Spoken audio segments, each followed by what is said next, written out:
Bonjour tout le monde et bienvenue dans ce nouveau contenu sur le paléo contemporain. Aujourd'hui, ça va être l'épisode numéro 3 de la série Quels sont les effets du sucre sur notre sang? Donc précédemment, nous avons vu la régulation de la glycémie au niveau du sang. Nous avons vu qu'est-ce qui se passait au niveau des émotions quand on mangeait un aliment riche en glucides. Et aujourd'hui, nous allons voir qu'est-ce qui se passe lorsque notre alimentation est trop riche en glucides.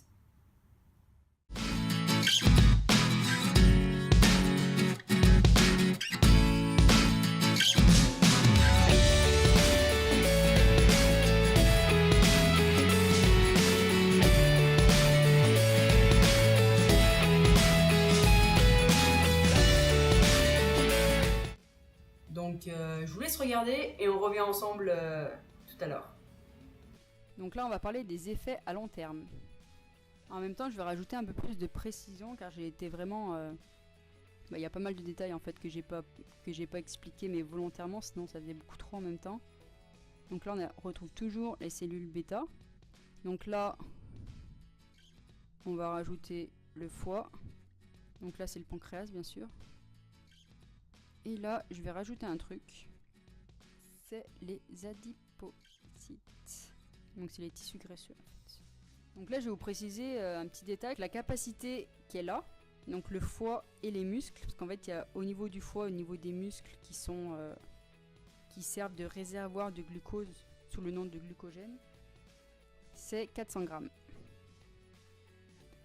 Donc ils peuvent pas réserver plus de 400 grammes de glucogène. Donc qu'est-ce qui se passe si jamais vous mangez trop de sucre? Donc là, il y a beaucoup de sucre dans le sang qui arrive. Il y a les actions précédentes qui s'activent. Donc là, il y a les cellules, l'insuline, donc l'hormone de l'insuline qui sont dégagées pour faire diminuer le taux de sucre dans le sang. Il va ouvrir les portes du foie et des muscles pour pouvoir emmagasiner le sucre, donc sous forme de glycogène. Donc là, ça s'emmagasine, ça s'emmagasine, ça s'emmagasine. Si on fait pas de sport et si on mange beaucoup trop de sucre, ça s'emmagasine, et à un moment donné, on arrive à la limite de 400 grammes. Donc là, c'est complet. Sauf que là, c'est peut-être complet, mais on mange encore du sucre. On a tellement mangé d'aliments riches en glucides qu'il y a encore trop de sucre dans le sang. Donc là, qu'est-ce qu'ils font? Qu'est-ce qui se passe? L'insuline, donc qui était partie d'ici, qui avait ouvert les portes ici pour faire rentrer le glucose dans le foie et dans les muscles, ils vont transporter donc ce taux de sucre qui est en trop directement au niveau de l'adipocyte, donc sous forme de triglycérides.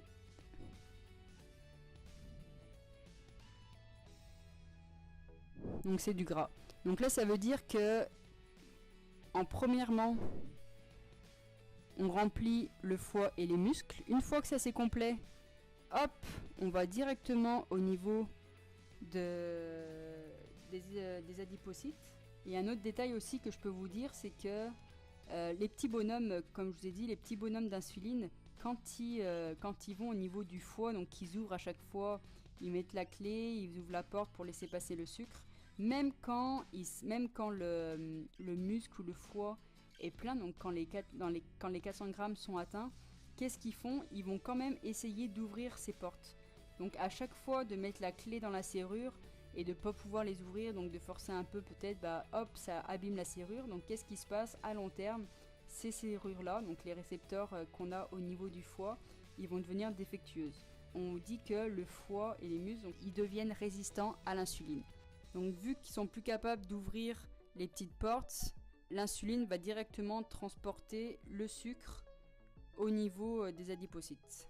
Et en même temps, vu que l'insuline est plus capable d'ouvrir les portes ici, vu que les serrures sont défectueuses, qu'est-ce qui se passe? Il y a encore un mauvais message qui se forme.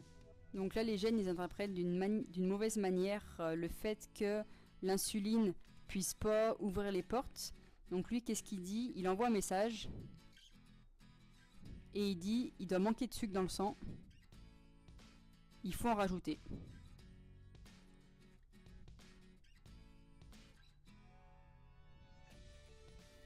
Donc là, qu'est-ce qui se passe? On a dans les cellules alpha on a du glucagon. Donc le glucagon, il va partir, il va ouvrir les portes ici. Donc le sucre à l'intérieur, il va ressortir. Donc il va se retrouver à nouveau dans le sang. Donc ça va augmenter encore plus le taux de sang, le taux de sucre dans le sang. Et donc l'insuline présente, vu que le taux de sucre il a encore plus augmenté, qu'est-ce qu'il a fait? Donc les hormones prennent le glucose et va les mettre directement en triglycérines. Donc le résultat, le fait que ces serrures soient défectueuses, qu'est-ce qui se passe? Les gènes, ils envoient un message pour dire faut rajouter du sucre, car lui il interprète le fait qu'il n'y ait plus de sucre qui rentre, c'est qu'en fait il n'y a plus de sucre du tout dans le sang. Donc il y a les cellules alpha qui libèrent du glucagon. Les glucagons vont ouvrir les portes parce que elles, forcément elles sont pas abîmées vu qu'elles n'ont presque pas été utilisées. Le glucose, donc le glucogène emmagasiné à l'intérieur, il va sortir, donc il va être transformé en glucose qui va atterrir dans le sang et ils vont rencontrer l'insuline, vont les mettre pour faire baisser le taux de sucre dans le sang. Ils vont les transporter directement en triglycérines. Et voilà, donc on arrive à la fin de l'épisode numéro 3. Donc j'espère que vous avez bien compris une nouvelle fois ce processus. Donc vous avez tous compris que une alimentation riche en glucides, ce n'était pas nécessairement une bonne chose pour tout ce qui était du contrôle du poids. Donc je vous laisse là-dessus. La prochaine fois, nous allons voir quelles sont les conséquences sur notre santé au long terme et quelles sont les solutions qu'on pourrait apporter pour remédier à ce problème d'accumulation de glucose dans le sang. Je vous souhaite une bonne journée et surtout n'oubliez pas, retrouver l'essence, c'est un vrai jeu d'enfant.